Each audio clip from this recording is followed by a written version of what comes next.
before there was a legend, there was a mistake. And the mistake taught him the only lesson that mattered. New York City, 1916. A 19-year-old street tough named Charlie Luciano was building a small reputation on the Lower East Side, the kind of reputation that mattered only within a few square blocks of tenement housing and immigrant desperation. He wasn't yet anyone of consequence. He wasn't yet feared or respected beyond his immediate neighborhood. He was simply a young man trying to find an angle, a way out of the grinding poverty that defined immigrant life in early 20th century Manhattan. That angle, in 1916, was narcotics. Morphine and heroin were not yet the heavily regulated, deeply criminalized substances they would become later in the century. The Harrison Narcotics Tax Act had passed in 1914, beginning the process of restricting opiates, but enforcement was inconsistent and the underground market was just beginning to take shape. For a young man without legitimate opportunities, willing to take risks, narcotics distribution offered something bootlegging would later offer on a much grander scale, a product people desperately wanted. Supplied through channels the law was only beginning to understand how to police. Luciano started small. He wasn't running an organization. He wasn't coordinating distribution networks across the city. He was a teenager moving small quantities of morphine to addicts and casual users in his neighborhood, making enough money to elevate himself slightly above the poverty that surrounded him.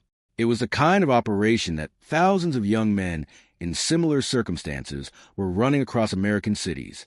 Most of them would either get caught, get killed, or eventually age out of street crime into something more mundane. Luciano got caught, but the real story was never only about the arrest itself. To understand what happened in 1916, you need to understand who Charlie Luciano was before anyone called him Lucky, before anyone called him a criminal mastermind, before any mythology accumulated around his name. He was Salvatore Lucania, born in Sicily in 1897, brought to America at age 9 by parents seeking the same opportunity that drove millions of immigrants across the Atlantic. He'd grown up on Manhattan's Lower East Side, in a neighborhood so densely packed with desperate humanity that violence and crime were simply part of the ecosystem, as natural as the pushcarts and tenements that defined the streetscape. He'd already begun calling himself Charlie by 1916, already begun the process of American reinvention that would eventually produce the name Lucky. He was running with a small crew, building connections, learning the informal economics of street survival. He'd had minor brushes with law enforcement before, truancy, petty theft, the kind of small-scale delinquency that marked thousands of immigrant youth in his situation. But the morphine arrest in 1916 was different.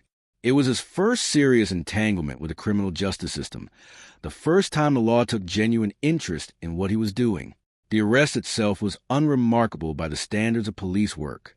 Officers found him in possession of morphine, enough to constitute a clear charge under New York's developing narcotics regulations. He was processed, charged, and eventually convicted. The sentence: 6 months in a reformatory or workhouse facility.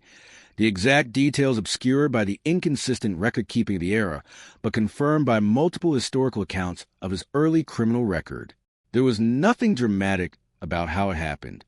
No elaborate sting operation, no informant betrayal, no dramatic chase through tenement alleys. Just a young man carrying product, encountering police attention, and lacking the sophistication to avoid the most basic mistake an aspiring criminal could make: being caught with the evidence on his own person. It was a kind of arrest that happened to hundreds of young men in the Lower East Side every year. Utterly unremarkable, except for what it would eventually mean for the trajectory of American organized crime. What happened next changed the meaning of everything that came before. 6 months doesn't sound like much in the context of the sentences Luciano would later face, the 30 to 50-year prison term that would eventually define his most famous legal battle. But for a 19-year-old, 6 months represented a significant portion of his young adult life removed and placed inside an institutional system designed to punish and, theoretically, rehabilitate. It was his first experience with sustained loss of freedom, his first prolonged exposure to the machinery of American criminal justice, his first opportunity to understand exactly what the consequences of getting caught actually felt like. The experience taught him something that would define his entire criminal career, something far more valuable than the morphine profits he'd lost when he was arrested: the importance of insulation, of distance, of never being the person directly holding the product when the police came calling. Throughout his subsequent criminal career, Luciano became famous for avoiding exactly the kind of direct exposure that had gotten him arrested in 1916. He built layers of intermediaries between himself and the actual criminal transactions. He delegated the physical handling of illegal goods to subordinates who could be sacrificed if law enforcement got too close. He insulated himself through legitimate-seeming business fronts, through careful compartmentalization of information, through the same organizational principles that Arnold Rothstein would later teach him in more sophisticated form. The 19-year-old who got caught with morphine in his pocket became the criminal mastermind who almost never got caught with anything incriminating in his possession for the rest of his career. The confidence in his presence did not mean certainty existed within him. Imagine being Charlie Luciano in that workhouse or reformatory, however briefly, in 1916. You're 19 years old. You've made your first serious attempt at criminal enterprise, and it's failed in the most direct way possible. You got caught holding the product, and now you're paying the price with months of your freedom. Every other young criminal in your position faces a choice at this moment. Some give up entirely, deciding that crime doesn't pay and seeking legitimate employment instead. Some double down on the same approach, getting arrested again and again until the cumulative weight of convictions destroys any chance at a normal life. And some, the rare ones, extract a lesson from a failure that transforms how they operate going forward. Luciano belonged to that rare third category. He didn't abandon criminal enterprise. The economic and social forces pushing him toward that life were too strong, the legitimate alternatives too limited and unappealing. But he fundamentally restructured his approach to risk. Never again would he be the person caught holding the product. Never again would his direct fingerprints be on the kind of evidence that had landed him in trouble in 1916. This wasn't a sudden epiphany delivered in a single moment of clarity. It was a gradual recognition, built through observation and experience, that the most successful criminals weren't necessarily the most violent or the most ruthless. They were the ones who understood risk distribution, who built structures that protected the people making decisions from the people executing those decisions. But there was something no one around him could fully understand. The 1916 arrest also taught Luciano something about the nature of narcotics, specifically that would influence his decisions for decades. He observed, even as a young dealer, the particular desperation that opiate addiction created in users. He saw how the drug trade differed from other criminal enterprises in the intensity of human suffering it generated and the corresponding intensity of law enforcement attention attracted. This wasn't a moral awakening. Luciano wasn't becoming squeamish about exploiting human weakness for profit, but he was developing a strategic understanding that narcotics, while profitable, carried a different risk calculation than other criminal enterprises. Later in his career, when Luciano had built his sophisticated criminal empire, narcotics remained part of the portfolio, but he approached it with the same careful insulation that characterized his entire operational philosophy. He understood, partly from this early experience, that the visible chain connecting drugs to dealers to users created prosecution opportunities that other criminal enterprises, gambling, labor racketeering, even some bootlegging operations, didn't carry to the same degree. The lesson from 1916 wasn't just about avoiding personal arrest. It was about understanding the specific risk profile of different criminal activities and structuring his involvement accordingly. He built a world that looked controlled, even while carrying burdens no one could see. When Luciano emerged from his sentence in 1916 or early 1917, he returned to a Lower East Side that hadn't fundamentally changed, but that he now saw differently. The arrest had cost him months of his life and damaged whatever minimal reputation he'd been building. But it had also given him something that would prove invaluable: direct knowledge of how the criminal justice system actually worked, what evidence actually mattered to prosecutors, and how vulnerable direct involvement in illegal transactions actually was. He began rebuilding, but with different principles guiding his approach. He started forming the partnerships that would define his early criminal career. Connections with Meyer Lansky, with Benjamin Siegel, with others who would become his lifelong associates. These weren't formed through random chance. Luciano was already, even as a young man barely out of his teenage drug conviction, thinking strategically about who he worked with and how those partnerships could be structured to minimize personal exposure. The morphine arrest became, in retrospect, one of the most important formative experiences of his entire criminal career, not because it was traumatic or because it represented some kind of rock bottom that motivated dramatic change, but because it provided concrete, personal, undeniable evidence of exactly what failure looked like in his chosen profession. He'd experienced the consequence directly, viscerally, personally. And that direct experience created a determination that no amount of theoretical understanding could have produced. What people called legendary often began as something deeply personal. It's worth noting what the 1916 arrest reveals about the broader context of Luciano's early life that the later legend often obscures. He wasn't born into criminal genius. He wasn't operating from some innate strategic brilliance from childhood that simply needed time to manifest. He was a teenager making the same mistakes that thousands of other young men in similar circumstances made, getting caught the way most amateur criminals eventually get caught, paying the price that the justice system extracts from those without sophisticated protection or legal resources. What separated Luciano from the countless other young men who made similar mistakes and faced similar consequences wasn't some predetermined destiny toward criminal greatness. It was his capacity to learn, specifically and concretely, from failure.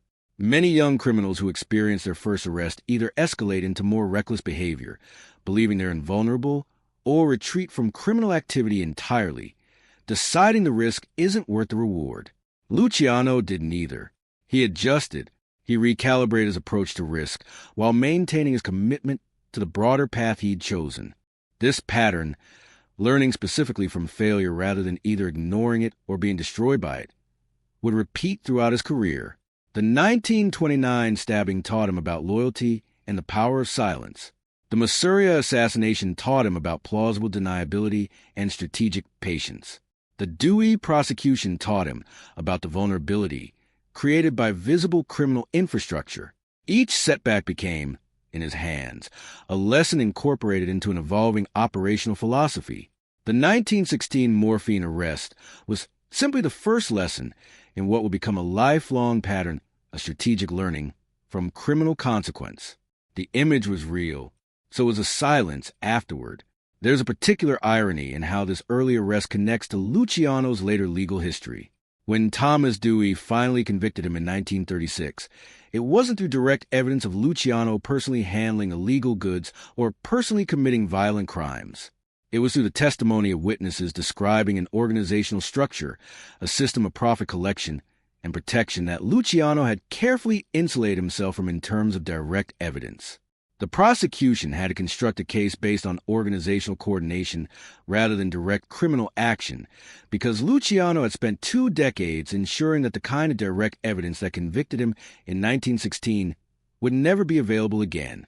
In a sense, the 1936 conviction represented prosecutors finally finding a way around the very insulation that the 1916 arrest had taught Luciano to build.